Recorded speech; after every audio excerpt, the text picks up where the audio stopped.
All right, guys, we'll see you next week. Until then, adios.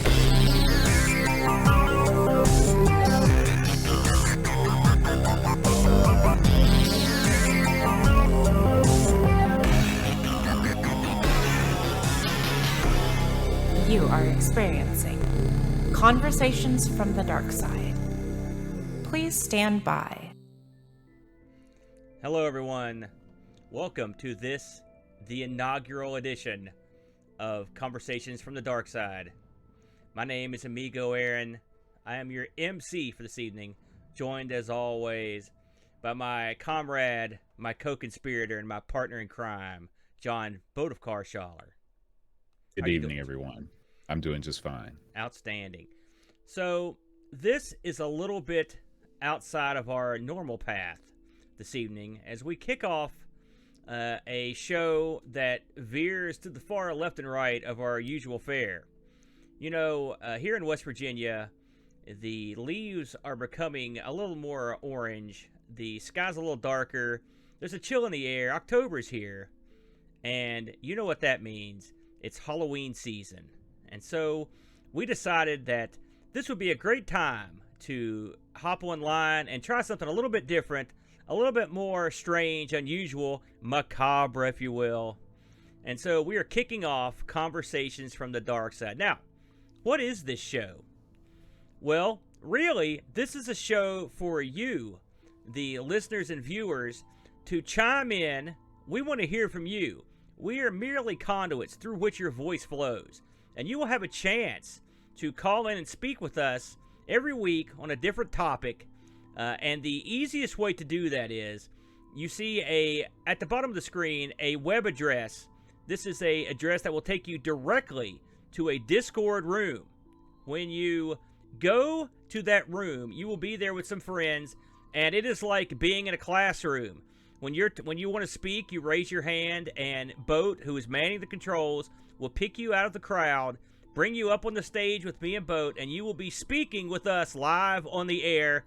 And when you're done, you can hop out and hang back and finish watching us on Twitch. It's that simple, Boat. What do you think? Let's get it started, man. And if you're currently in the audience, don't wait for nobody else to be raising their hand. When you raise your hand, you will be part of the queue. And so if you want to speak, when you enter the room, just raise your hand and you'll automatically get in the line. Beautiful. Now, this week's topic, we figured we'd start off with a softball, Boat. The topic, what's the strangest thing you've ever seen? The strangest thing you've ever seen. We will take anyone on that topic. Raise your hand now. We will let you in. And I believe, Boat, do we have our first visitor tonight? We do. We have our first visitor. Hello, caller. Who are you, and where are you calling from? Hey, everybody. First-time listener, first-time caller to the Conversations from the Darkside show. Right. I'm calling in from Oklahoma City, Oklahoma. Very good. This is, I'm very excited about your show because I have been a fan of the unexplained and paranormal my whole life.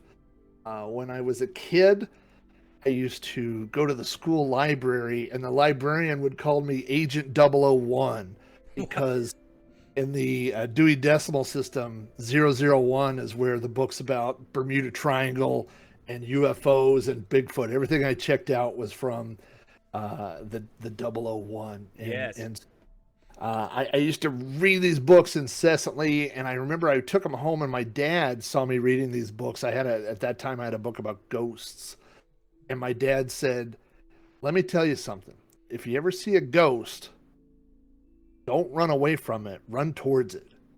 And because you got to know. You got to know what these things are. Don't, if you see, I can't think of anything better than Death by Bigfoot. Like that, because for those last few seconds, you would know. You would know what has happened, So I just want to set this up by saying that I've been into this stuff my whole life. For my honeymoon, we took a cruise specifically east of Florida so that we could go through the Bermuda Triangle. Do that. I have been to Lake Champlain, which is up in the Adirondack mountains of New York, because they have supposedly a sea monster there called Champ. Yes. I did not see Champ, but I sat there and watched, and I've been to my uncle lives in the Kiamichi Mountains in Oklahoma, which is one of the biggest hotspots for Bigfoot sightings. Oklahoma is 9th in the country for Bigfoot sightings, but per capita, Oklahoma is number 1 for Bigfoot sightings. How much woods do you have out there? I always thought of Oklahoma as sort of flat and sort of like crop laden. I didn't think of you guys having a bunch of woods out there. Oh yeah. I mean, it would. I mean, if they didn't mow it down, I think it would all be woods. Oh, I mean, it's there's woods everywhere. Sure, yeah. I thought it was like plains. That's I guess Kansas is more like that than Oklahoma. There's plenty of that too. I'm Yeah. not gonna lie, but I'm gonna tell you a story here in a minute about UFOs. But I want to tell you this. I have been to Mount Rainier in Washington State. Mount Rainier was the first official sighting. That was the UFO sighting that was reported by Kenneth Arnold, who told reporters that he saw flying objects that were unidentified, which is where the term comes from.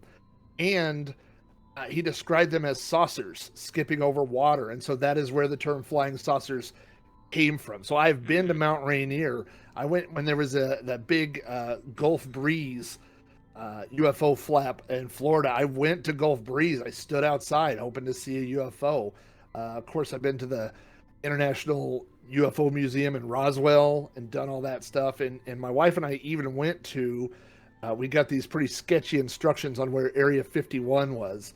And we drove out miles and miles outside through the desert until we got to a sign, and I'm paraphrasing this, that said, basically, at this point, if you cross this line, you could be arrested or fined or shot. And so we did not go to Area 51, but we did. We went to wherever that line was. Close enough, right? That we were not supposed to cross. But a lot of my interest in UFOs and all this stuff goes all the way back to the summer, and I believe this was the summer of 1981. And The year I was born. No. 1981. I was 8, 9, maybe, depending on, I guess I was 8. Hadn't had my birthday yet. And the neighborhood I grew up in, everybody, like, all the houses are on half-acre lots.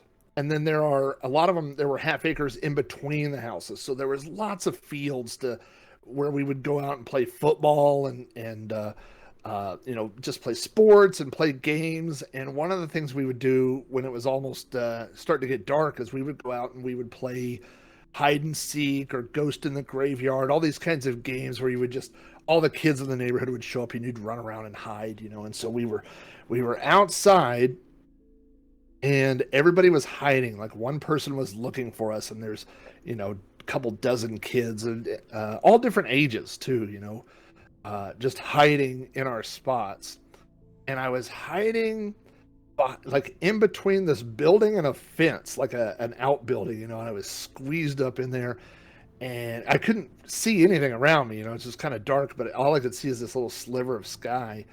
And as I looked up, I saw the strangest thing. It was something in the sky, and there were lights rotating around it.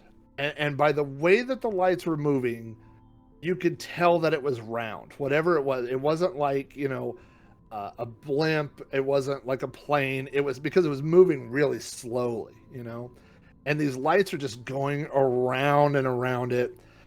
And the way that I remember it, and this may be my mind playing tricks, but the way that I remember it is that it was almost like a movie scene, that every kid just slowly started coming out of their hiding spots and walking out. Like, the game, all of a sudden, nobody wanted to play the game because everybody saw this thing, and we all started walking, like everybody just came out and started walking out into the open to look at this thing. And the way that it was coming was towards this, across a field. I mean, it was way up in the air, but it was coming over a field.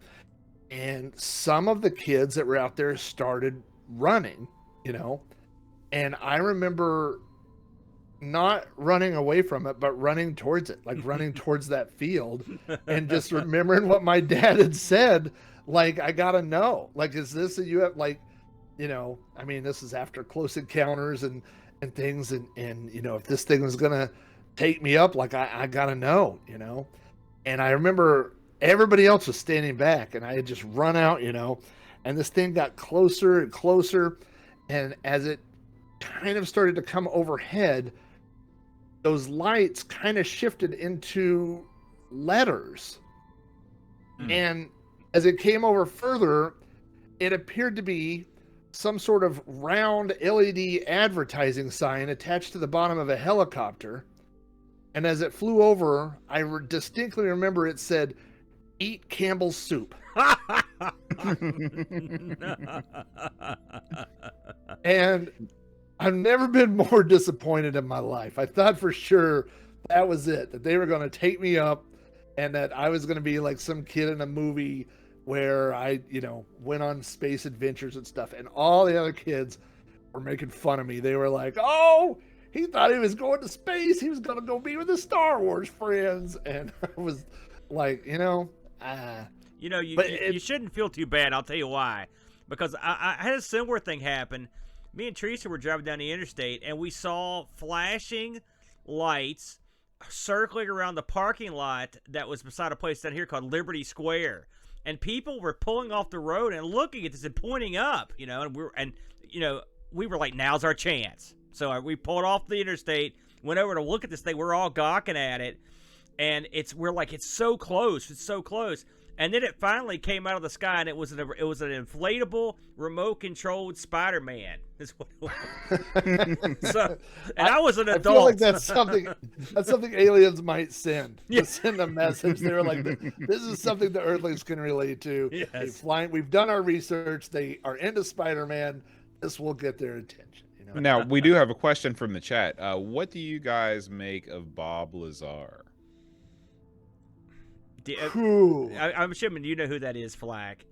Yes. If I'm not mistaken, he was the guy who claims to have formerly worked at Area 51. Is that right? Am I getting that right?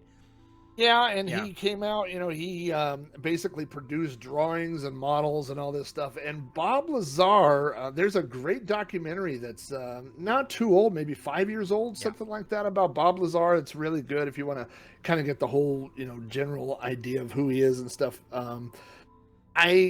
The problem with Bob Lazar is the same. That's the same problem like with what's his name, Ed Walters, the guy from the Gulf Breeze UFO sightings, which is they're believable, but then they say things that are proven to be unbelievable or not true. And so like Ed Walters, said, "I saw this UFO, I saw this stuff," and other people saw it. There were hundreds of people out there, but then later he produces more detailed photos of the UFO. And then when he moved out of his house, the new people that moved in found a model that looked just like that UFO that had been hidden in his attic and left behind. Problematic. So, yeah. And so that's the same thing with Bob Lazar. I mean, he seems, when you watch him, he seems like a legit guy.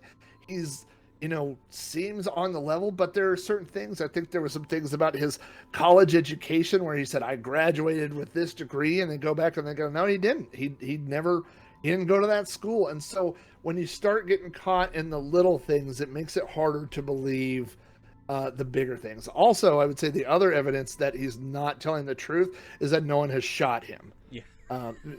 Because I think I think you disappear when you say that you want to go on live TV and talk about stuff like that. I think they have ways of convincing you. And I will say this, I can't say that this is why I wanted to get a job for the FAA, but I will say when I did get a job for the FAA, I secretly thought, man, I hope there's some UFO servers. I hope there's some information that we've been gathering on UFOs that they're going to let a tech support guy making $10 an hour have access to. Of course, if you'd found it, we're going to let you in shot. on this one, Rob. You'd be dead already too, there, Rob. Well, that's what. Hold on. Oh, sorry, I got Bob Lazar in my closet. Oh, yeah. Over here, yeah. But yeah, so that's the only thing is that I want to believe him, and his stuff is so detailed, and he talks about the anti-gravity stuff, and he's got really good information, but he's been caught in so many other things that aren't true that it just makes you wonder, if he will tell fibs about the little stuff, what do you tell fibs about the big stuff? Very good. So, in conclusion, the strangest thing you ever saw was a flying soup ad. I just want to make sure we get that down before we let you go. Flying soup ad. Right, put that on the list, Boat. Campbell's, right. Eat Campbell's soup. That is, if there's two things aliens want you to know, it's to eat more soup. Brought to you by Spider-Man. Very good. Thanks, Flack. We appreciate it. Jack Flack, Thank you, guys. Good luck with the new show. Thank you, Flack. That was interesting, Boat. Hey, that shows you sometimes the strangest thing you ever saw could be the fakest thing you ever saw. You never know. So, Boat, why don't we take a quick break, let someone hop in, and we will be right back with more Conversations from the Dark Side.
You are experiencing Conversations from the Darkside. Hello, Spartan. Tell us who Hello. are you and where are you coming from? My name is Spartan, and I'm actually in the mountains of West Virginia. Wonderful. Spartan is a oft present in the TeamSpeak Regulars section of our Discord. In fact, I would say he's the King Dong of the TeamSpeak Regulars. Some of you might know Spartan as my good buddy Pat. We know Pat. He's a good guy. And I've known him for a long time now. I know Pat. I know you. And I know you've had all kinds of wacky experiences. I just sat there for a little bit trying to decide which one I wanted to bring up because, a lot of them you've even been involved in. So I was debating, but I'll put myself under the bus on this one. I grew up actually in the same town you guys you live in, and the house I lived in was originally it was built during the railroad when the railroad was being built. So it was a very old house, one of the first ones built in the town, but dealing with the railroad. But later it ended up becoming a funeral parlor in the front with a doctor's office in the back, which always concerned me that the doctor would also be associated with the funeral parlor, because that didn't give you a lot of hope at that point. But good point. I just yeah, you got a point there. Anyway, whatever the case, so I didn't really pay any attention to that until I got older and had someone who actually remembered it, an old friend of my grandfather's that came over to visit once and remembered when it was a funeral home, and where we had our couch and you were looking at the television, right where the television was where they laid the caskets out and they had the viewings. So the viewings were held in my living room, where my TV was. So, but when I was younger, and I'd say in my early teens, I loved to scare my brothers. It was just a great pastime of mine, because the one nearest my age was jumpy anyway. So I was like, and he was a few years older than I was, so he would go out on dates or work late, in the evening or something sometimes, and he would come home. So if I was awake when he came home, all the lights would be out, of course. I would hide somewhere in the house, and when he would come by, I'd jump out and scare him, and he would yell and hit me, and I would yell, and but still, it was fun. The initial shock was great, and he wouldn't talk to me for a day or so. So one night, I was awake. I heard him come in, so I'm like, this is going to be great. My bedroom was right at the top of the stairs, and he had to pass my bedroom to get to his. So I heard him come in one night and milling around downstairs. So I crawled out of my bed and I crawled across the floor, and I got right inside my doorway, and I counted. I knew how many steps there were in the staircase, so I was going to count his steps because it was an old wooden staircase. You could hear people come up, and I was going to wait until his head got about even with the top floor, and I was going to just jump out and kind of like be face to face with him and scream, not thinking that he could fall back down the stairs and kill himself. Yeah, I was just thinking about that myself. That wasn't at the time. That was not part of the plan. It was just to get a good scare. And so I heard him walk down the hallway, and I heard him hit that first step. And one of the steps was hollow. I don't know why, but it had a different sound than all the other ones did, like had a crack in it or something. So you heard thump, thump, boom. You hit the hollow step. Then you have to hit the landing, the thump. Couple steps on the landing, and then 1, 2, blah, and I just jump out, and there's no one there. I mean, nothing. That's payback for attempting to scare your brother down the stairs backwards. That's what you get. Yeah, I guess. So I'm just like, well, this isn't good. And everybody in my family had always said they'd seen things in the house or heard things in the house or people were in the house. And I'd never encountered anything like that until right then. And at that point, I was just like, nope, there's somebody here other than me. And because there were heavy footsteps, And so I jumped back in bed, and of course, you can't sleep then. So my back's pressed against the wall, and I'm like covered up. The covers are wrapped around me, and I'm just sitting there staring at my door. And then later on, I hear a door close, and I hear thump, thump, walk through the house, and you hear foot on the stairs, boom, boom, boom, boom, boom, coming up the stairs. And it gets to the top, and I see a shadow, and I say, hey. And my brother sticks his head, and he goes, what are you still doing up? I'm like, oh no, nothing, never mind. I just can't sleep. He's just like, all right, well, it's late. You better get to bed. And I'm like, and at that point, I'm like 11 or something, and I'm just like, ain't no sleep coming for me tonight. And but that was my first official one of somebody else being in the house other than us, other than the immediate family. So I love it. So what you're saying is the strangest thing you've ever seen is the thing you didn't see. I guess so. But I love it. The sound, I mean, if somebody's tapping knocking on your door, there's somebody on the other side of it. You just know there is. That's great. That's great stuff, man. And so for that not to be there was whew, yeah, I can imagine. Tough. What can you say to that one, Boat? That's some creepy stuff right there. Well, listen, that's Spartan, thanks for chiming in, my friend. We hope to hear from you again. I know you've got a million of them, so call back anytime. Thanks very much, man. All righty, thank you. Adios. all right. We are going to bring a new caller onto the stage. They're coming in hot and heavy. All right. And they got So, it. hello, caller. What's your name and where are you calling from? Hey, this is TSI Matt. I'm calling from the great town of Hurricane. Yes, another local boy. Pretty much. How's it going, pretty man? much. Good. Directly in between the two goofs on the screen. Oh, That's right. Your Amigos Studios Central. Goof 3. Yeah.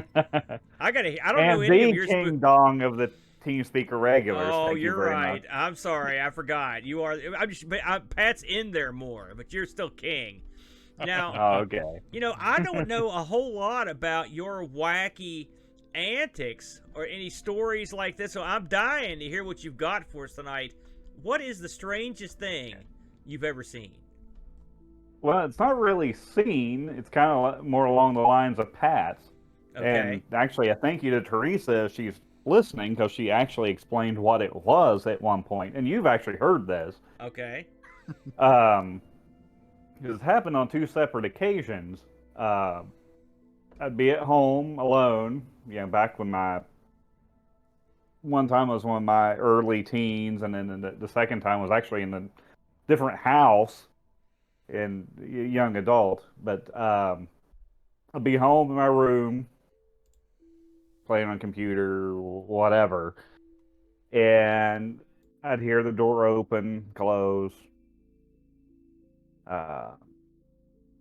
Someone move through the house, go into my parents' bedroom, shut the door. A few minutes later, door opens, hear it going out, door opens and closes, and that. And then a little bit later, my parents actually come home. And this happened more than once. Yes. And Teresa actually explained that apparently my mom or my dad, probably my dad, has some sort of a thing where, I forget what she called it, but effectively, if you come home, or about a half hour or so before they arrive, their essence arrives, I guess. Their essence? Or something like that. I forget exactly how she explained it, but so yeah, it's kind of weird. So part of them gets there early. Yeah. It's funny because I'm always about 20 minutes late, and my essence shows up 3 hours later. That's my stupid I'm essence. still waiting on your essence to get here tonight. I know. It's pathetic, Bode. It's pathetic. That is some crazy stuff. Now, just while you're on here, Matt, I'm going to put you on the spot here. All right. Now, that's some crazy stuff. But have you ever, in your travels, have you ever There's an even better one there, but I'll get to it in a minute. There's a better one. Well, that's what I wanted to hear. Go ahead, man. It didn't happen to me. Okay. But sort of the same thing.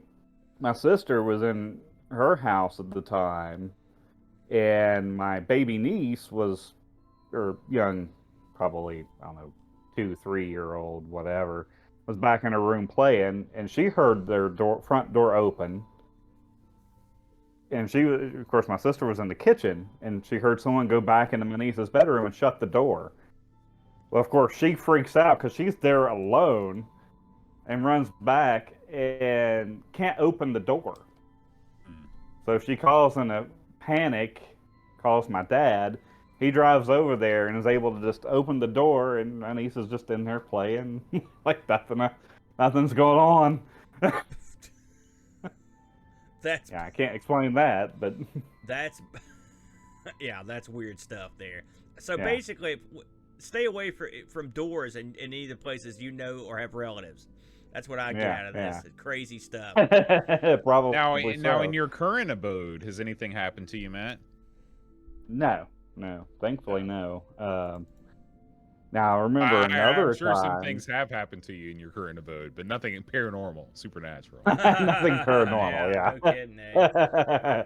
Usually alcohol related, but nothing paranormal. Oh, you're kidding me. Not you. Well, listen, Matt. Hey, I'm glad you got up enough jack to give us a ring. We appreciate it, my friend. Don't be a stranger. Please come back anytime. Thanks for coming around with your crazy stories. Adios. Right. Later. Boat, let's take a quick break. We'll get the next caller up, and we will be back in 2 shakes with more Conversations from the Darkside. Shopping, dining, beautiful lakes and rivers, and a monster? Welcome to Braxton County, West Virginia. Centrally located, Braxton County, West Virginia is the ideal place to visit. Natural beauty and recreation abound with 2 beautiful lakes for easy kayaking and canoeing, and many hiking trails. Did we mention the Flat Woods Monster? That's right. Visit Braxton County, West Virginia's Flatwoods Monster Museum and not only learn about the Flatwoods Monster, but walk in the same footsteps as the people who witnessed it. Nearly all of our attractions can be found within a few miles of Interstate 79. Visit us online at braxtonwv.org. That's braxtonwv.org. Braxton County, West Virginia. Center yourself here. It's the world's only Mothman Museum, the premier destination for Mothman fans. The Mothman Museum is the only place where you can see the largest collection of props and memorabilia from the Mothman Prophecies movie, and read rare historical documents from the Scarborough Mount Mothman eyewitnesses themselves documenting what they experienced that fateful night on November 15th, 1966. The museum is located right next to the Mothman statue on Main Street in Point Pleasant.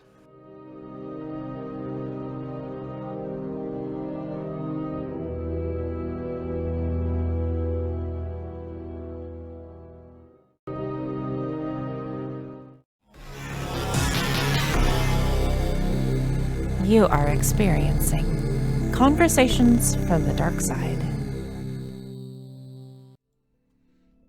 All right, we are back and ready to rock and roll. We've had some interesting stories so far, and we've got another person queued up, ready to come in. And bam, right on time. Who is this, and where are you calling from? This is the Brent. Oh, And I have to say, I knew this show was starting, and I have a story, Aaron, that you are not privy of, but it very much involves your neighborhood. Well, my neighborhood too. that's good. So you live right across the street. For those not in the know, our neighborhood has an old section and a new section, and the old section is above everything else, and then you drive down a hill and it enters a newer part of our development, which has actually got its own new addition on top of that. But when we were growing up, when I was a child, I was 9 or 10 at the time, in the lower part of the development was a small forest. Aaron, do you remember that small Absolutely. forest? I used to play it down there all the time. Right, just that weird stretch of woods that was right between two houses. It was strange. Absolutely. Yeah, I know that one. It probably had about, 40 or 50 trees. It was like, And it was obviously probably like a half acre or an acre, maybe. Yeah, it was a planned forest because the trees were all pretty much in rows. Now, I didn't know this as a child, of course, but looking back on it, I believe that's what it was. And the trees always gathered a large amount of birds. And this was a big problem for the neighborhood because the birds were so loud that they would literally echo throughout the night. And the neighborhood tried many, many things to get rid of these birds. Aaron, do you remember them setting off fireworks and playing the loud music to try to scare the birds out? It's funny that when you mentioned it, I totally had forgotten about that. But yes, there were a ton of birds there. What do they expect? It's a crap load of trees. I mean, what else is going to happen? You know? But this is a almost supernatural amount of birds because in our development, outside of this grove of trees, I mean, there are tons of trees. In West Virginia, there's trees everywhere, and this is no exception. But in this small grove of trees, a astronomical amount of birds would always gather, and they were incredibly loud. So, in my youth, those grove of trees was somewhere we played. I mean, there's a lot of things you can do. You can build forts. Great place for like a hide and seek.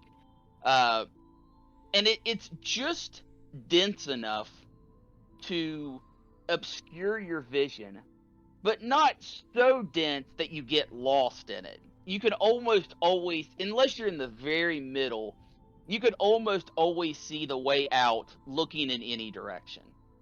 So we would play in that grove of trees, and like I said, the birds were always a problem, always a massive amount of birds. And when I would play with other neighborhood kids my age, and this was probably in the 10 to 12 range of age, and we went to the middle of that forest and we would build little forts. And we found, I don't want to call it like a stick doll, but it was obviously a crafted shape. It's a Blair Witch kind of thing. Yeah, that's what I was Well, thinking. but it was not made of twigs. It was made of pine needles, because all the trees around it were pine variety. And it was always odd to me that in the middle of this place, this formed figure, and we picked it up and we kind of laughed about it. And one of the kids I was with actually destroyed it, just ripped it up. You know, we had our laugh about it. And so we went along our day, played, got called home for dinner, night fell, and we all went our separate ways. And of course, the birds were cackling and doing their normal things as they always did. And we came back the next day, or it might have been several days down the line. It's a very hazy memory. But we went back and we were playing our games, not even thinking about the little figure that we found. But there was another little figure, the same kind of mixed weaves of pine needles and sort of humanoid shape. It was more, it's just like a straight line with kind of things going off to the side. There was another one, and it was just slightly bigger than the one we had found before. And it was kind of eerie. Truth be told, what I believe this was actually the nest of the birds from above. Portions of their nest would falter and fall down to the forest floor. But when you saw it and you would look at it, it had such a human shape and a human figure that it almost seemed supernatural. And it's something that always stuck in my mind, that in this grove of trees, that the birds were making little human figures, maybe to try to drive us out of the neighborhood, because they clearly had a claim on the land. What? I always thought that was very interesting. I love that. So first of all, you're telling me that the man-shaped objects you found were just discarded parts of the nest that happened to be shaped like a man? That's creepy. Well, looking back at the time, we were just like, crap. Yeah, there's no this kidding. other thing again. Did you talk to Mom about this? Your theory about the birds? Oh, absolutely not. Absolutely not. But it definitely stuck in my head. And to go one step further, and this is completely separate from the story, but we had one of the kids I played with was this super, I don't want to say he was into death, right? But he was fascinated by the whole death thing. Because he would find dead animals and he would demand that we had burials for them. And we would put dead birds, mostly birds. I think there was a How many squirrel. dead animals are we finding? I mean, I probably found 5 dead animals in my life. We buried at least a half a dozen birds. You didn't go to the dead bird forest boat. Holy days! So you had little burial ceremonies for these animals you would find? Well, he was obsessed with it. Not really my thing, right? I hope not. Especially back in there.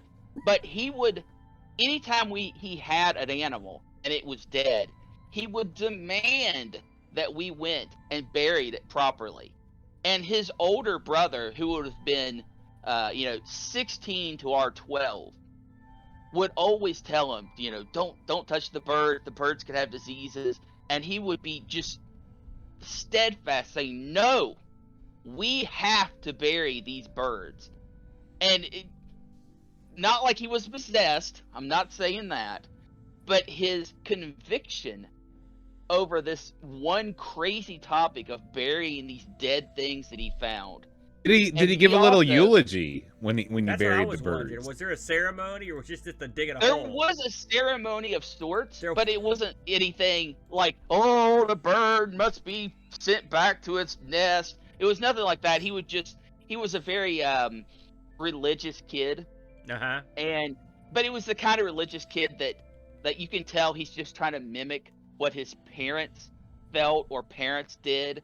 And although I did not know them, Maybe they in worked any at a kind of- mortuary. Well, no, no, but he made a ceremony of it.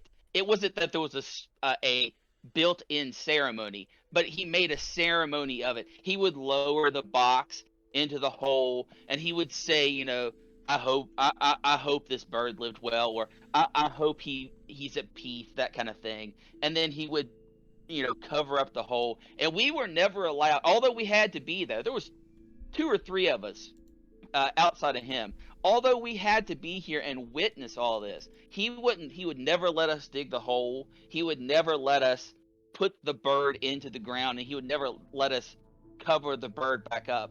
And he would make little tombstones out of rocks and put them in a circle around the grave. Like a druid? And, I was gonna say that sounds like a druid.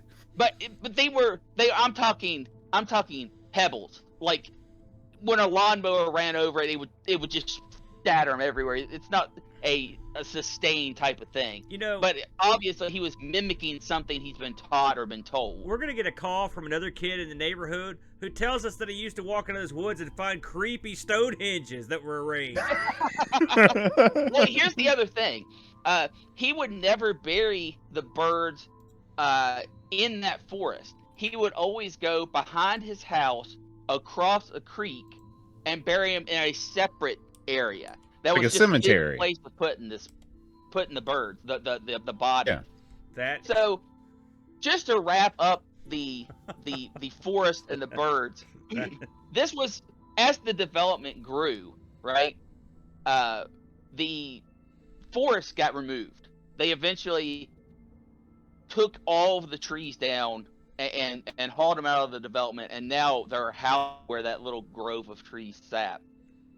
And I've always been curious if we should go back there someday, Aaron. I know we'd be trespassing, but I would love to Break in the house. No.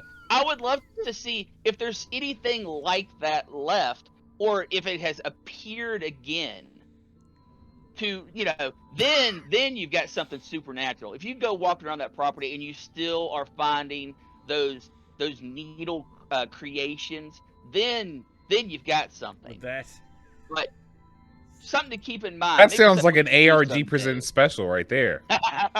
Listen, so just to summarize the Brent, the strangest thing you ever saw were humanoid-shaped bird twig statues. Bird creations. Sorry, that's better. Humanoid shape. That bird is, creations. I gotta say, you're the We're king battling dong us. of the weirdest thing I've heard tonight. Congratulations. Thanks for chiming in, the Brent. An excellent job, my friend. Thank you very much. Have a good one. Adios. I guess I should talk a little bit about some of the strange things I've seen in my life. I've seen a couple weird things, Bode, over the years, my friend. Of course, there's my famous melting witch story. I would say, when push comes to shove, that's probably the weirdest thing I've ever seen. Was that right? That was. bizarre What was the event. weirdest thing you've ever seen that wasn't chemically induced, though? I will say I've seen some pretty weird things that were chemically induced, if I'm honest. But all that said, I've been in a lot of places. One of the things that pops into my head was we were doing a ghost investigation of a place called the Whiffle General Store, which is a mine Whiffle store. Company Store. Yeah, the company store. You're familiar with it, aren't you? Yeah, It's I drive by it often. It's sort of really. What are you doing out there? Whenever you go to Somersville, you got to drive there right you by go. it. But anyhow, we were doing a ghost investigation in there. We were in the claws of that place, and now of course you know me. I was just screwing around, and the guy with us said, "Listen, if there's somebody in here, we want a sign." And at that point, the lights shut off, and a box whizzed off the shelf and hit the floor. Hand to God. Now the lights were off, so I didn't see the box hit the floor. But unless the host that was with us was a heck of a ambidextrous fellow. It fell on its own. That was pretty creepy. I don't put much faith in that sort of thing. But the one of the stranger things I saw was on the trip up to the store, they found marijuana growing in the staircase on the way down to the store. Well, that's not that strange. I mean, think about where strange. you are. It was the strange part was one of the chicks in our tour group went over and got a pot and dug it up, took it home. That was the strange part. So when you were in the old Whipple Company store, I mean, have you been on multiple tours? Maybe that's part of the act, you know? I've been in there once, but I will say one thing I learned is, like, I'm too big to be walking in the attic. I can tell you there. Yeah. Because I was afraid I would fall to the floor to my death. Didn't they, and I think that you might have told me this, didn't they wasn't the funeral parlor in the attic? They had a bunch, yeah. Well, everything's been everywhere in that store. And so we've seen a lot of weird stuff. Well, why don't we take a quick break? We'll see if we can get somebody in here. We will be back in 2 shakes of a lamb's tail. Until this, enjoy a little something about Point Pleasant, West Virginia. That's right, Jim. We're here on the grounds where the most recent Mothman sighting has occurred. And I gotta say, it's pretty creepy out here. It was last seen around Point Pleasant, West Virginia, terrorizing 2 elderly ladies. The poor old ladies were just trying to enjoy their bingo night when Mothman appeared out of nowhere. Oh, Do not fear the Mothman. Please leave all windows and doors unlocked when you come to visit Point Pleasant, West Virginia.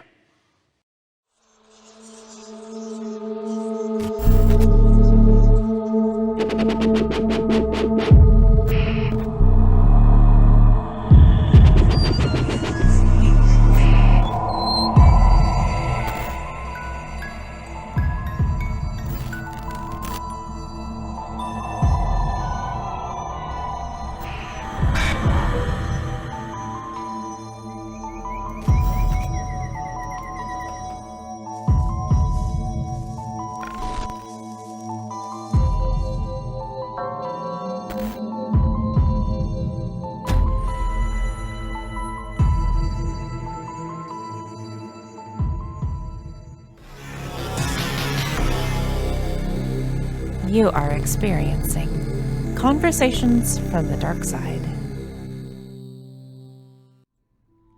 All right. I think we have someone on the line. Boat? Hello, caller. What's your name and where are you calling from? Hey, buds. This is Frazzled One, and I'm calling from, well, a very, very dark region. An undisclosed location, eh, Fraz? Well, it's someplace I'd rather not be. There you go. Well, listen, thanks for calling in tonight, my friend. We're looking forward to hearing your tale about the strangest thing you've ever seen. Well, there's so many different experiences, just oddball stuff that I'm having trouble really choosing. Well, pick a winner, my friend. Go over the top you've 3. been involved, and you've been involved in a few of them. Well, we don't want to get that out there. Pick a couple. Oh yeah, we do. Okay, I'll start with something short. One time, I happened to be at our esteemed host's house visiting. We get out of the car. I'm sitting there talking to him. I turn around for a second. I turn back, and he's gone. Freaky. You remember this one? No. What happened? Well, I'm looking around, and I'm just like, where did you go? And I thought you'd been beamed up or something. You're talking about me? Me? Yes. Okay. So I disappeared? I don't know what you're talking about here. You disappeared? Oh, you know the story. No, I don't. You just don't remember the story. Keep going. Tell us the rest of the story.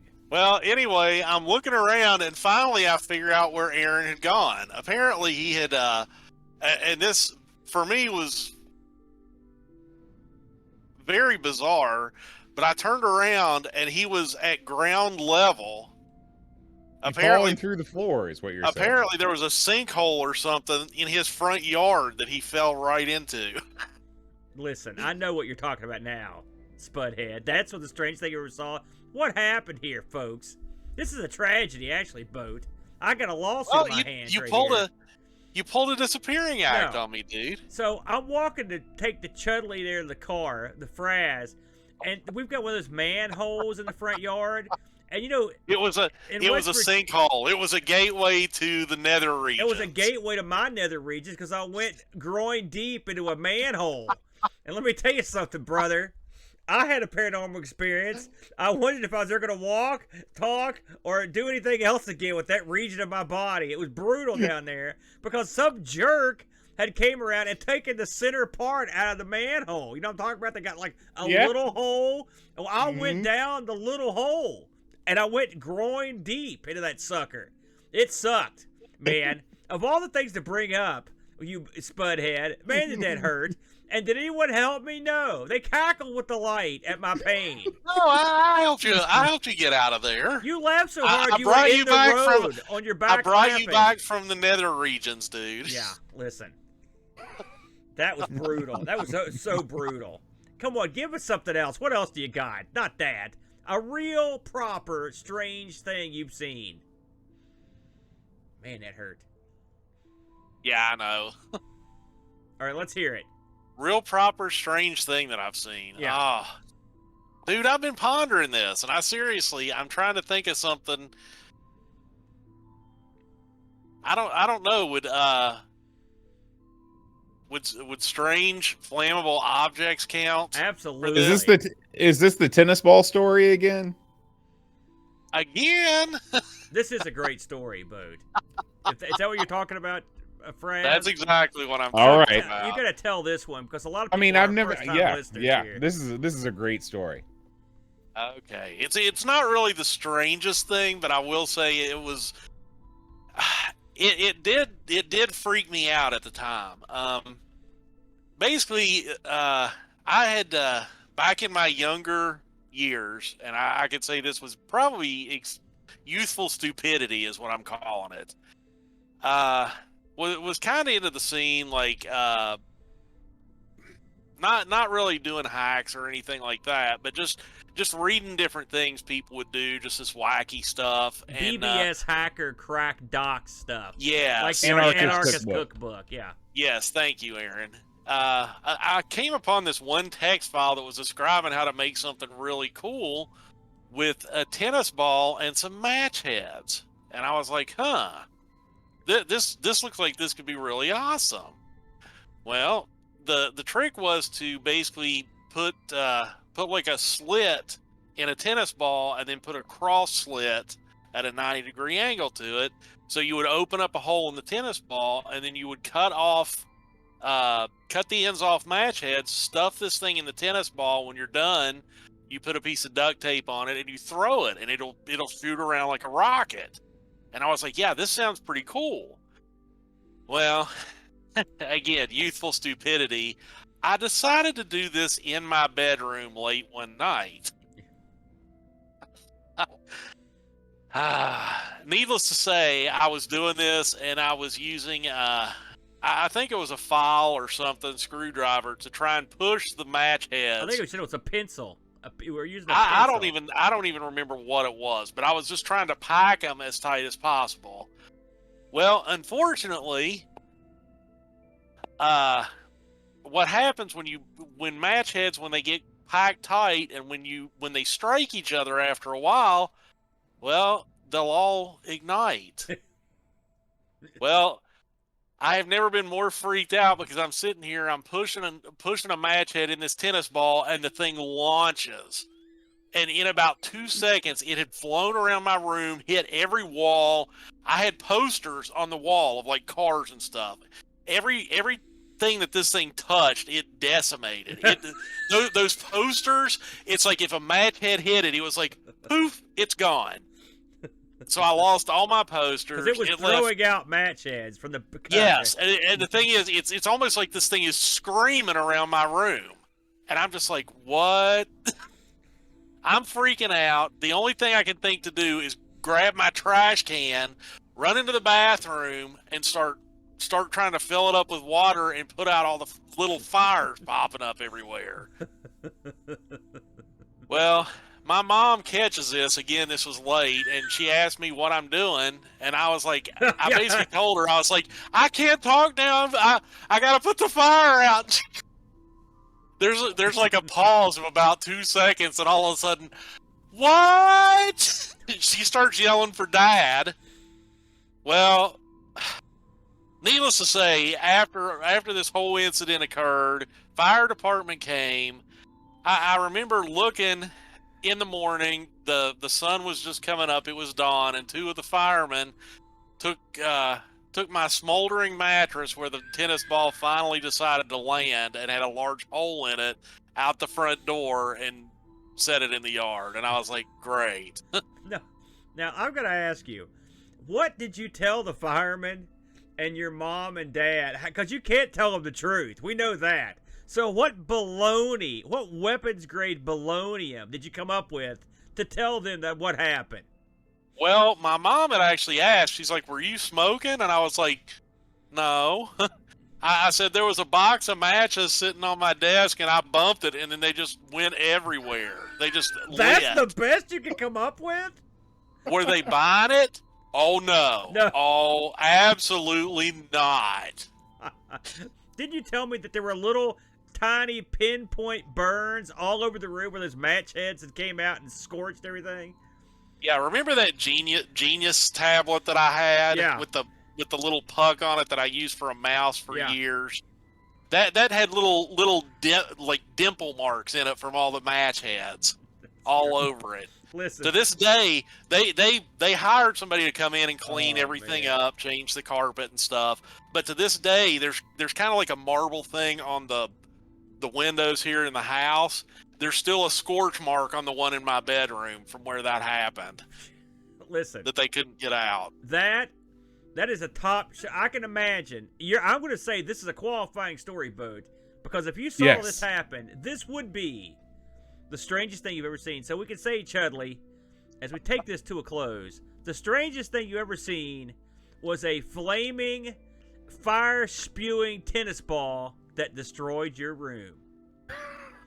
Yeah, and I would advise against this. One lesson that I learned from this is if you're going to do anything with pyrotechnics, anything that could potentially cause fire, do it outside. That is a wise life lesson from a man who's done a lot of crazy stuff over the years. And just to close out here, next time I'll get the details right, but next time I'll tell you what you don't want to do with electricity. There you go. Something to look forward to. Thank you very much, Frazzled One, for chiming in, and adios. All right. We have another new caller on the right. line. And by new caller, I mean a caller that's calling back for another story. What? You got That's a right, Aaron. repeat already? We've got a repeat. Okay, who is it? Well, we're waiting on him to join the old call. There we go. All right. Welcome back, Brent. Oh, what? You know, I was sitting here, I was hearing all the other stories. The story I gave before was from my childhood, very, very young, 10, 12 range. I have another one that probably fits the category a little more sound when I was 17, 18-year-old. Something you do, because there's not a lot to do in West Virginia. So something that we would do would go on random road trips. We would just pick a West Virginia hollow and just drive it. And my friend Rita would come with me on these, and we would go out Rita's Random Roads. And Rita's Random Roads would often... Wait a minute, she had a name for her gimmick? Yeah, Rita's Random Roads. Okay, well, there you go. So, on one of... this is not something we did once or twice. I mean, we would have done this dozens of times. So we were very familiar with all of the back roads of West Virginia in the area.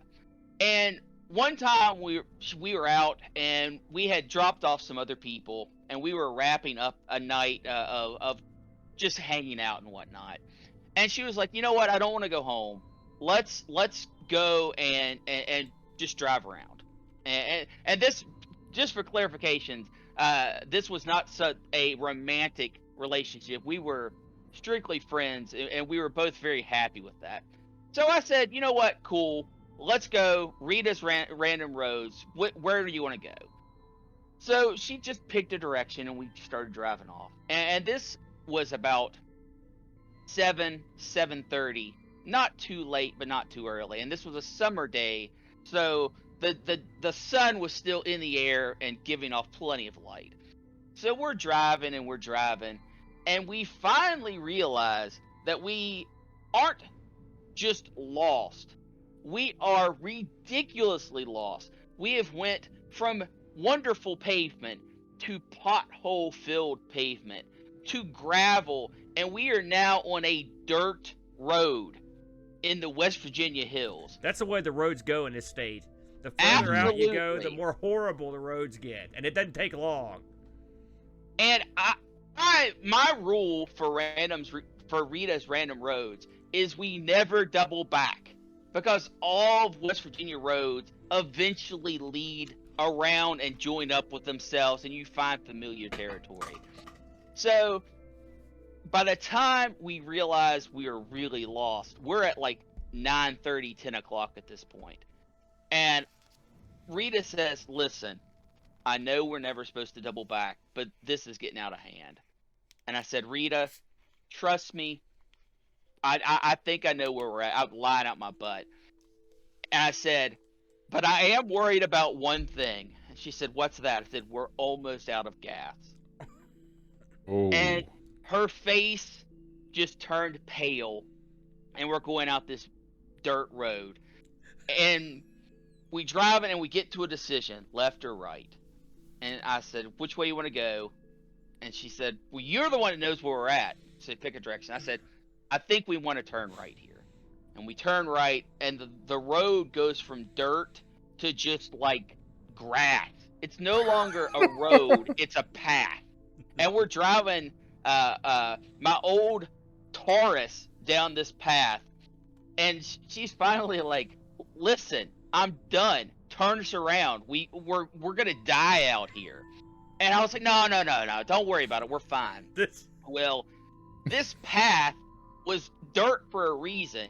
It was a driveway. And we come up on this house at 10 o'clock at night.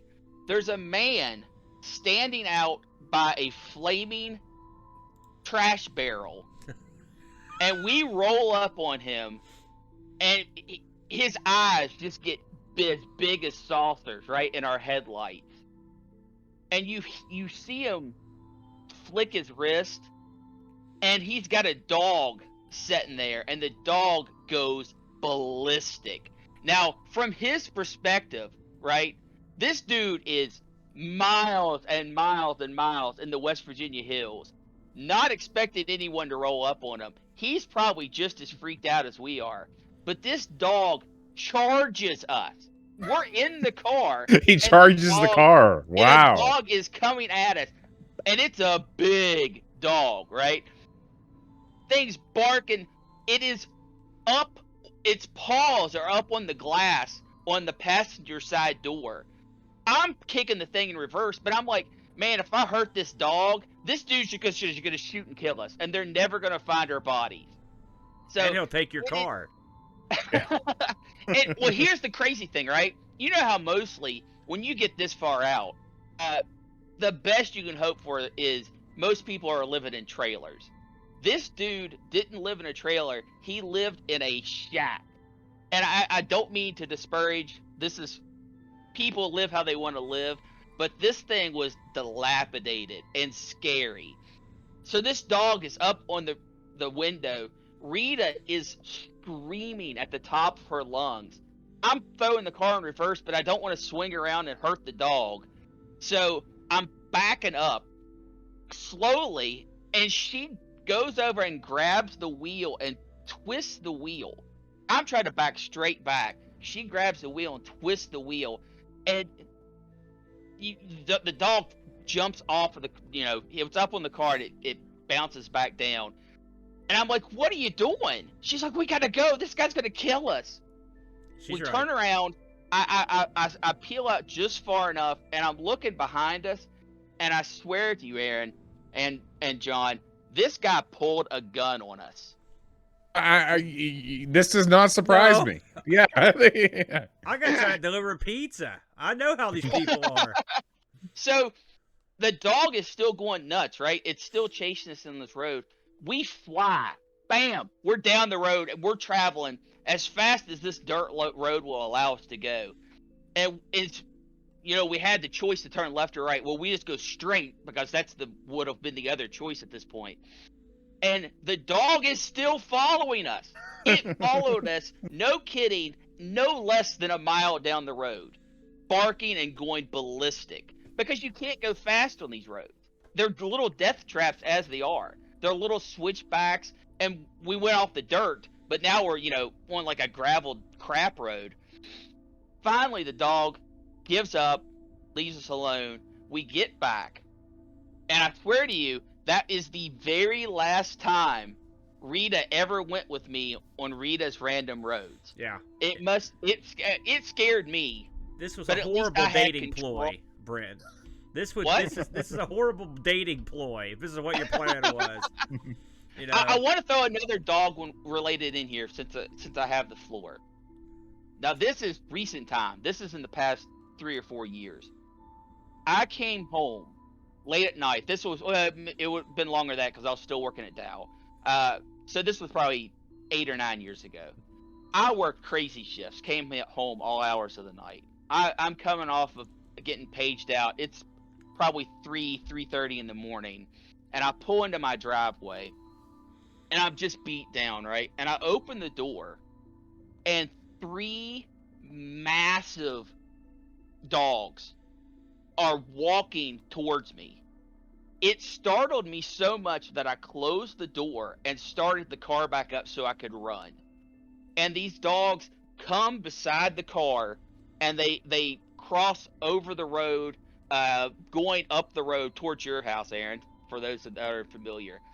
And I sat there until they are out of sight. But I swear to you, I have never seen dogs larger. These could have been wolves in Hurricane, West Virginia. They were that big. And they were traveling in a pack. There was definitely 3 of them. I can't help but notice that you didn't give me a call to warn me of the killer wolves in the front yard, Brent.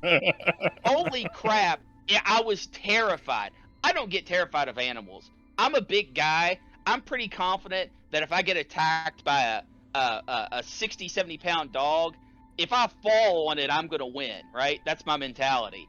Truth or not, that's the way I rationalize things in my head. But these beasts, these masses of canine were so scary that I was going to run from my own home. Terrifying. One more story, and then I will yield the floor. Another animal story. Where we live in West Virginia is fairly built up. You still have rabbits and squirrels and that sort of thing. And it is not out of the ordinary to see a random deer in our neighborhood, in this area. But I was driving around with another one of my friends.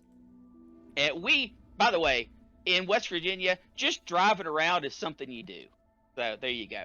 He's right. So I'm driving around a neighborhood, 2 neighborhoods over from where I live. And I am pulling around the corner, and this is a sort of a foresty neighborhood.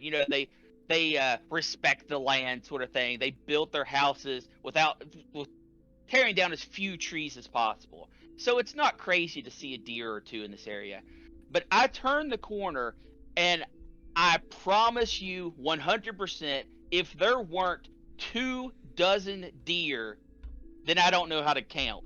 And they were some of the most densely packed animals I've ever seen in my entire life. And if anyone's ever seen a deer, when you make a noise, when you startle, they all look. They look at where the noise is from. And so when they looked at me and caught their eyes in my headlights, it was like I was being stared daggers from a dozen different sources. it was the creepiest thing I've ever seen in wildlife. And they all just looked at me, and they didn't panic, and they didn't scatter. They all just looked at me like I was on their turf. And if I didn't get the heck out of there, they were gonna make me leave. It was one of those things. We stopped. Now the road goes on around the corner. We didn't do that. We stopped. We backed up, turned around, and left the area. So many deer. It was a huge herd of deer. It was very awesome. That is, well, I will say I can't confirm huge herds of deer. I've seen many of them back when I was delivering pizza, and they would take up entire fields, massive amounts of deer, scary amounts actually. It is bizarre how many live around here. Well, Brent, those were some creepy stories, especially the dog ones, because that's always a fear of mine, of getting brutally mauled by 3 mystery wolves when I walk at the front door and take out the garbage at 1 a.m. So that's all. Now every time I walk outside at night, I'll be looking around to see if it's a mastiff and it's 2 buddies coming to eat me. Thank you very much, Brent. They were absolutely hellhound sized. Very good. If you had to say if the original hellhound could split itself into 3 individual dogs, that's what passed my car that night. Oh my god! By the way, FYI, I make Luke call them heck hounds. That's just me. Thank you very much, Brent. Have a good evening. Guys. Adios. All right, Aaron. We have a couple more callers on the line here. We'll take what, 2 more? Let's go with 2 more. Okay, who's next? We got Matt. TSI Matt is back. He's back with more stories. Hey guys. Oh man, what's up, TSI Matt? Back for more. What do you got? Yeah, well, I didn't get to the story. You cut me off before the story I was actually going to tell. That was mostly boat. Go ahead. I'm sorry, Matt. I disagree, but okay. The floor is yours. Well, I mean, besides I'm sure you're laying on it by now. Guy wearing the full fur coat in the pool, but yeah. Well, that is a good one. Kidding. All kidding aside. Yeah, when I was probably 6 or 7, I was playing in the front yard with my, of course, out where my parents live, he was out in the country. So, and up from where they live, just up the hill a little bit, is a graveyard. So anyway, a friend of mine and I were sitting there playing in the front yard. I look over, and there's someone at the edge of the woods just standing there staring. And they're kind of pale. What in the world? And I motion to my friend, and he looks over and sees it too. And of course, we just get up and go on, or kind of scared and run off. So, did you ever see him again? No, that was the only time. So let me get this straight. Let me summarize. You're standing out. You're with your buddy. You look over it at the edge of a woods. Yeah. A thin, pale man is standing quietly watching your every move. Pretty much, yeah. Did he move at all as you saw him? Nope. And how close were you? Not that close, probably 100 feet or so. Holy smokes. What do you think about that? Was he pale all through and through, or was just his skin pale? Was he wearing a suit? Was it Slender Man? I don't think it was Slender Man, but okay. Just making sure. Very, very bizarre. Now, see, that's straight up creepy. It could have been Edgar Winter, as might be my guess. That's just you never know. Random Edgar Winter sighting. Yeah, edge of a field in Hurricane, West Virginia. He didn't see he put his guitar down and take a break and look at the kids. That's what happens. That is creepy, though, the old guy watching you from afar, because you never know what that is. Is that just some guy that's come out of the woods taking a breath? Is it a guy just looking at the children and thinking about his glory days as a kid? Is he some kind of weird predatory freak? Is he a monster? Yeah. Who knows what he is? He's a serial killer? You never know. Exactly. And yeah. you've got to live with not knowing, Matt. True. But I mean, that was like 35 years ago, so Well, listen. Man, I tell you what, if you walk out in your yard tomorrow night, in the backyard, or after you get off the phone here, and you look over your fence and he's standing there, get back with us. Well, in the schoolyard. Yeah, that would be double creepy. Super creepy, mate. You got any more? Not off the top. Okay, man. I thought you were just going to fade away there, Thanks for calling back. That was super creepy. The strangest thing Matt ever saw, appended, slender, creepy, pale guy leering from woods. That's much creepier in a boat. Yeah. Well done, Matt. Thanks for coming in, my friend. And now we move to Adios. We move to our final caller of the night. All right, who is bring presently him joining us. So, Aaron, this as we bring this episode to a close, first the inaugural episode of Conversations from the Darkside has been everything you thought it would be. Well, it's been less. We haven't crashed or anything yet, so that's not bad. I agree. We didn't have to talk to each other for an hour. That's pretty good. So that is pretty good. I'm pretty happy with it. Well, that's great. So we bring on our final caller of the evening. The one, the only Spartan rejoins us. What? For more tales of daring do. We got a lot of reruns already. What's going on? What's going on, Sparty? You got another one? Yes, well, I got two here. One I almost wasn't gonna tell ever. Period.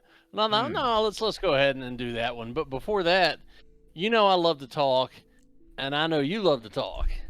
And I remember one time that we were both speechless over something we saw, and we're the only two people that saw it. All right, remind me of what this was, because my memory's tapioca. We were going on, one of the things we used to call a run, where you just go out and randomly drive around, kind of like what Brent was doing, because that was entertainment. The run. When we were in high school. Yeah. College. So we were driving, and, because my grandfather was a constable, I know a lot of the back roads. From you delivering pizza, you know a lot of the back roads. So we were driving out, I believe it was Turkey Creek. Yes. And we went so far out that we drove past the church. Yes. Cut through a piece of grass that just had tire tracks in it, down a hill to a farm that had the cows. And our car was chased by a mom who was because it had a baby calf or a calf around there somewhere, and we slowed down to look at the calf, and the mom chased us. Do you remember that part? Oh God, I do remember that, actually.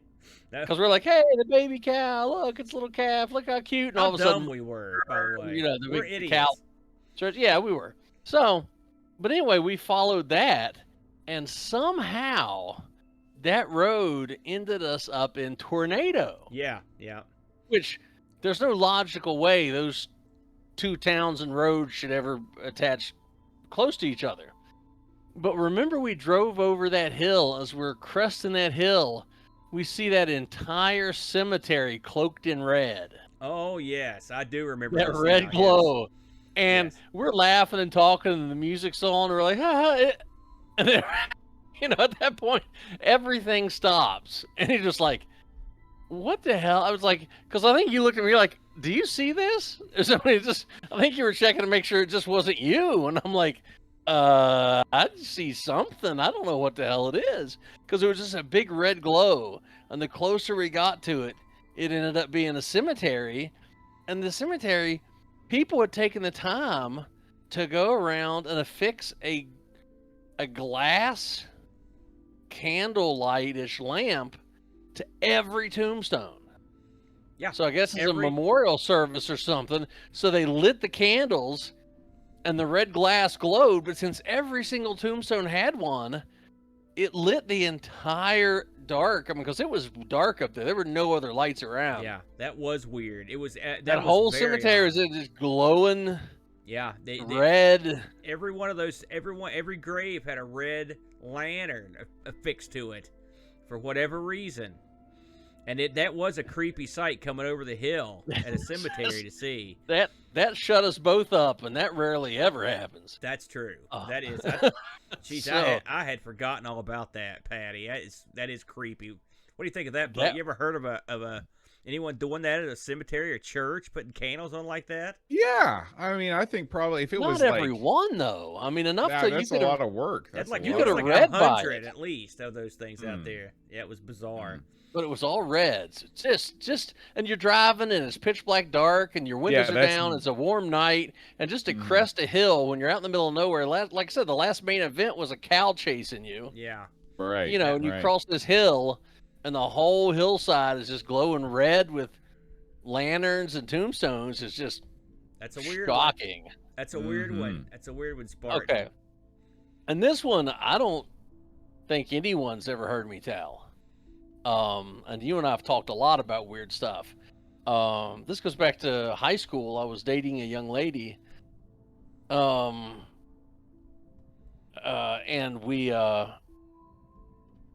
I was going over to her house, and I was driving down the road to her house. She had lived on a dirt road, and I'm driving, listening to music, winds is down, and just like there's somebody walking in the road, like, but not like in the road, like just close enough on the berm of the road to make you think you're gonna hit them, you know, just because it's real dark. You just came up on him real quick, and I'm like, whoa, I swerve out of the way. And it was this old dude wearing almost like a brown tweed suit and a hat. And he was just old looking. It's just weird, just a weird dude, you know? And just be out walking at night on a dead end road. He had to be coming from her house. I had no idea who he was. So I go to the house, and I'm talking with her, and her grandma lived with them. And her grandma was from Trinidad, if I'm not mistaken. And we were talking, and I said, "Oh, by the way, your grandpa doesn't. I mean, is your grandpa here too, or something like that?" And she's like, "Well, no, he passed away. It's just grandma." And I'm like, "Well, that's weird because there's this old dude walking on the road, and I almost hit him." And she's like, "Oh, there's nobody on the road. There shouldn't be anybody walking around the road." I said, "Well, no, there's somebody on the road. Almost hit him." And she was like, "What'd he look like?" And I said, "It was an old dude in a tweed suit." She goes, "Was he wearing a hat?" And I said, "Yeah." And she goes, "You know, did he, you know," and she kind of described a little bit. And I'm like, "Yeah, kind of look like that. Why?" And she says, "Are you an angry person?" And I said, "Well, I mean, you know, I was probably a 16-year-old high school kid, so yeah, I'd shoot for the, you know, well, I had anger management issues, you know, at that age, you know, probably." And I said, "Oh, yeah, I lose my temper every once in a while." Of course, the answer to that was yes, yes, yes. And she said, in my religion, the body consists, I think she said, like 13 spirits, and if you feed one too much or don't feed one enough, if you don't feed it enough, it'll die. But if you feed it too much, it becomes strong enough to live independently from you. And the old man represents anger. What religion is this? I think it was Old lady in the woods religion. Well, no, she's Oh, from man. she was from Trinidad. So I'd say some Trinidad, type of I think it was some type of voodoo or something like that. Yeah. You know, And that's jacked up. So you think you saw the ghost? You think you saw the incarnation of your own anger walking That's down right. the path?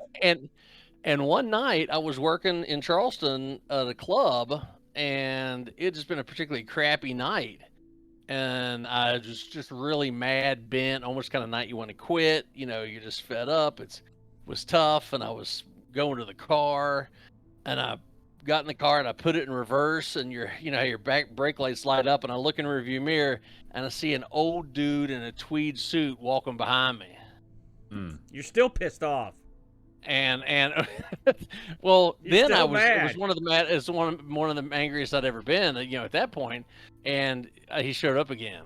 I've seen him 2 or 3 times, but only in points in my life when I really had like that uncontrolled, just anger management issue type things. But he pop up. But then, once you got something like that under control, he left and never came back. But 2 or 3 times it was always the same person. It was always strange places that I would see him just walking past this boom, and then they're gone, But she believed in. She could name each one and describe what each one looked like and everything. But I mean, I guess there were love, anger, just different, all sorts of different ones.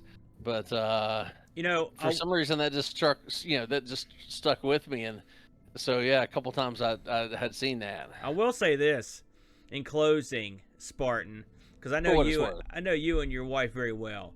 If you had an old guy in a tweed suit running around occasionally when you were mad, then your wife having to put up with you must have an army of old men that surround her all the time, like a fleet of old men, because you'd make her insane. So I'd have to ask her. Yeah, but, you better be nice about it. That's all I can tell you. So anyway, for what it's worth, that was an old one from that's good I stuff. was 15 or 16, so Good stuff, there you Spartan. Thank you very much for sharing with us, and we hope you'll be back for the next episode. Thank you very much, Wouldn't my miss friend. it. Wouldn't miss it. Thank you, man. Adios. All right, take care, man. Bye, Pat. Time to take this thing to the house, Boatster. Listen, All right. everyone, we appreciate everyone participating, and feel free. We'll be back same bat time next Friday, 8:30 p.m. Eastern Standard Time, all through the month of October, and we will announce the next topic on Discord and Twitter. Boat, any parting thoughts on this one? Thank you all so much for coming out and joining us on this first episode. We weren't sure how many people we would get, but I feel like this is a good first start, and I look forward to our next episode. Yes. Thanks for showing up, everyone, and have a good weekend. Adios, everybody.